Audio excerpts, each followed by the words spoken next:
কল্পনা করুন ১৩টি বছর ধরে আপনি আপনার খোলা চুলকে কেবল ক্রোধ আর অপমানের সাক্ষী হিসেবে বয়ে বেড়াচ্ছেন। আপনি এক সাম্রাজ্যের কুলবধূ, কিন্তু আপনার মর্যাদা ধুলোয় মিশিয়ে দেওয়া হয়েছে এক জনাকীর্ণ রাজসভায়। সেই অপমানের প্রতিশোধ নিতে আপনি এক ভয়ঙ্কর শপথ নিলেন। যতদিন না আপনার শত্রুর বুকের রক্ত দিয়ে আপনি ওই চুল ধৌত করছেন, ততদিন একগুচ্ছ চুলও আপনি বাঁধবেন না। কেন দ্রৌপদী ১৩ বছর ধরে চুল ধুতে বা বাঁধতে অস্বীকার করেছিলেন? এটি কি কেবল এক নারীর ক্রোধ ছিল, নাকি কুরুক্ষেত্র যুদ্ধকে অনিবার্য করার এক সূক্ষ্ম মনস্তাত্ত্বিক চাল? আজ আমরা উন্মোচন করব দ্রৌপদীর সেই ব্লাড ওথ বা রক্ত শপথের নেপথ্যে থাকা এক গভীর রহস্য। হিন্দু স্টোরি টেলসে আপনাদের স্বাগত। মহাভারত কেবল এক মহাযুদ্ধের কাহিনী নয়, এটি হলো অপমানের আগুনে পুড়ে শুদ্ধ হওয়া এক নারীর আত্মমর্যাদার ইতিহাস।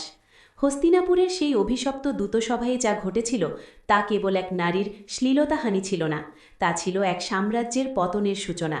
আজকের এই দীর্ঘ এবং বিস্তারিত ভিডিওতে আমরা বিশ্লেষণ করব দ্রৌপদীর সেই ১৩ বছরের নীরব কিন্তু ভয়ঙ্কর বিদ্রোহকে। আমরা দেখব কিভাবে এক নারীর খোলা চুল হয়ে উঠেছিল কৌরবদের জন্য এক সাইকোলজিক্যাল ওয়েপন, এবং কেন সেই শপথ ছিল মহাজাগতিক ন্যায় বিচার বা ধর্মের পুনঃপ্রতিষ্ঠার জন্য অপরিহার্য।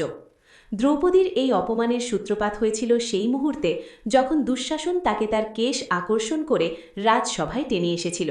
প্রাচীন ভারতের সংস্কৃতিতে নারীর কেশ ছিল তার শ্রী এবং সম্মানের প্রতীক। সেই চুল ধরে টেনে আনা মানে ছিল তার অস্তিত্বকে চরমভাবে অপমান করা। কিন্তু দ্রৌপদী কি ভেঙে পড়েছিলেন? না, তার সেই অপমানিত অবস্থাই হয়ে উঠেছিল তার শক্তির উৎস। আধুনিক মনস্তত্ত্বের ভাষায় একে বলা হয় ট্রমা ইনডিউসড রেজিলিয়েন্স। দ্রৌপদী জানতেন যে এই অপমান কেবল তার নয়, এটি ছিল সমগ্র নারী জাতির ওপর এক আঘাত। তাই তার সেই খোলা চুল হয়ে উঠেছিল এক জ্যান্ত প্রতিবাদ, যা প্রতিটি মুহূর্তে পাণ্ডবদের মনে করিয়ে দিত তাদের ব্যর্থতা এবং আসন্ন কর্তব্যের কথা।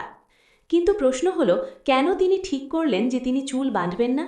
রাজসভায় সেই ভয়ঙ্কর মুহূর্তে যখন দুঃশাসন ক্লান্ত হয়ে বসে পড়ল, তখন দ্রৌপদী এক হিমশীতল কণ্ঠে তার সেই বিখ্যাত শপথ নিয়েছিলেন।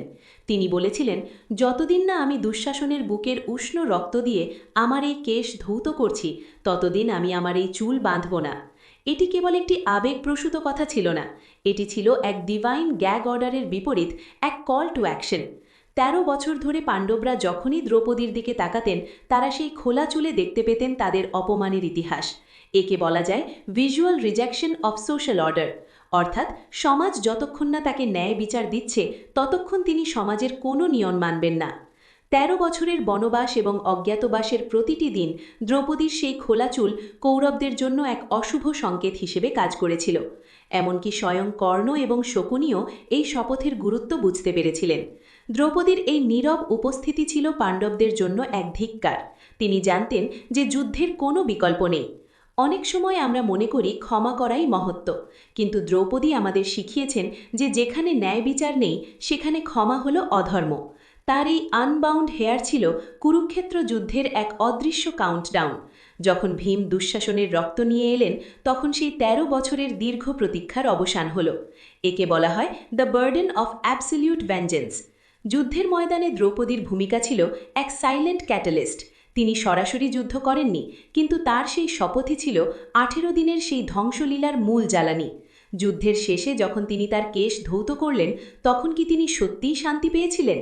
মহাভারত আমাদের এক গভীর সত্য শেখায়, বিজয় সবসময় সুখ নিয়ে আসে না। দ্রৌপদীর সেই বিজয় এসেছিল এক বিশাল মূল্যের বিনিময়ে। তার ১৩ বছরের সেই দীর্ঘশ্বাস মিশে গিয়েছিল কুরুক্ষেত্রের প্রতিটি রক্তকণায়। তার চরিত্রটি আমাদের শেখায় যে সম্মান রক্ষার লড়াই কখনো সহজ হয় না, এবং সেই লড়াইয়ের দাগ সারা জীবন বয়ে চলতে হয়। আধুনিক জীবনে দ্রৌপদীর এই চরিত্রটি আমাদের একটি কঠিন শিক্ষা দেয়।